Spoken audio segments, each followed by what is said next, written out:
I'm honored to have this conversation with Chief of Police Kelvin Kelsman at the NJIT campus. And we're going to focus on the main issue of mental health among college students. This has been a very, very challenging topic in our modern society. Studies have shown that stress, burnout, and also depression, even depression among college students have increased over the years. And of course, has been like peaked with the COVID pandemic. So it's important for us, despite all the conversations that has been done from psychologists, from people in the field of well-being, to also to have the perspective and feedback of police officers, law enforcement, who deal with the problem of mental health issues on campus and university campus. Okay, so let me first introduce Chief of Police Kevin Kelsman, just saying some few words about his bio. So, as a chief of police at the NJIT, Chief Kelvin Kelsman has led a team of dedicated and professional officers who serve and protect the campus community. He has over 90 years of experience in various leadership roles at NJIT Ph.D., and he's currently pursuing a Bachelor of Science degree in Homeland Security and Emergency Management from Thomas Edison State University. His core competences include crisis management, community engagement, emergency management, law enforcement, physical security, investigations, crime statistics, and management. He's passionate about enhancing the safety and well-being of the students, staff, faculty, and visitors of NJIT, and fostering positive relationships with the local and regional partners. His goal is to uphold the highest standards of integrity, accountability, and excellence in law enforcement professional. Thank you so much for being here with us today. So to start, I'd like to ask you, how would you describe your leadership style as the police chief at the NJIT campus? Question I quite often get asked. The reality is, policing historically is a very autocratic style of leadership, typically at the upper levels. It's what we've all been experienced and influenced our careers as we've moved up throughout the ranks, particularly if you started at least 10 years or later in the career. That was a problem. I got to be honest, right? Because yes. If you did a little mistake and you got yelled at, I mean, and you got belittled a little bit or embarrassed in front of people, you would go out into the field and take that intensity to the public.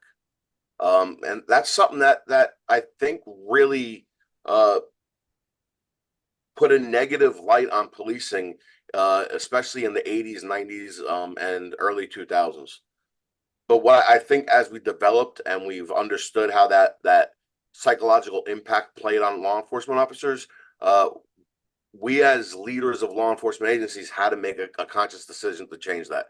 Is it happening nationwide where that eagerness to change? No, because there's just some chiefs or captains or lieutenants they're stuck in the old way of policing. But servant leadership is the future of policing. If your agency isn't deploying it and employing officers that could resonate with it, then you have a problem. You really have to look for people that are truly willing to have certain leadership styles of policing. And my leadership style is exactly that, right? It's about giving support to my officers. It's about hearing the voice of the group. It's about being able to have a logical conversation with somebody to give them constructive criticism and then give them solutions to be able to enhance their abilities. It's about promoting a cultural environment of well-being within the department. And I think most importantly, it's about being part of the department and not in the ivory tower. above Excellent. everybody else. Yes, Um, excellent. We can see that, right? This transformation in terms of seeing officers, right, as human yep, beings, right? yep. So this is very, very important. Yes, thank So, you. yep. So for the next question, what do you enjoy most about your role? I think that I have an ability to make an impact for an entire community and for an entire department. If you ask me, if you said, "Hey, Kev, 10 years ago, do you think you're going to be a chief of police?" I would be like, "No, not me. Why do I want to be a chief? I like doing what I'm doing right here." Uh, Uh-huh. but then as you start moving up, it's interesting. You start realizing that you have more impact for the community because you have more impact within the department to make change, Mm-hmm. to drive policy, to drive decision making, and build a rapport through engagement between community and department. And that's what I really have the passion for in my position. That's what I love. It's the ability to create connections, and be able to drive our officers to want to engage the community and be able to help the community understand that it's okay to engage law enforcement. Because Mm-hmm. at the end of the day, I believe that's truly what makes a safer community when we all work together as one. Yes, yes, yes. So you are this kind of force of transformation, right? Servant transformational leadership. That's what I try. Yes. I wouldn't have taken this position if I didn't feel like I had a higher mission to Mm-hmm. accomplish. Right. Mm-hmm. And to me, that was it. When I actually got interviewed for the position, it was the basically the whole basis of my interview was transformation and servant leadership. It was I need something to do to make things better. And I mean, part of what I'm doing is also I made a commitment to the 30 by 30 pledge. I don't know if you know what that is, where it's 30% females Okay. at every rank by 2030. And I had a strong drive towards that for a very specific reason. Females have something a lot of men don't have: Uh-huh. empathy. Uh, And right, that's I true. can be empathetic, but it's not natural to me. Uh-huh. I have to force it out of myself. My wife all the time is like, "Are you listening to me?" And I catch myself at the end, and I'm like, Yeah. partially, not partially. But that's like the empathetic side that I miss as as a male. I'm trying to concentrate on multiple things where I should be just being empathetic to that conversation and focusing on it.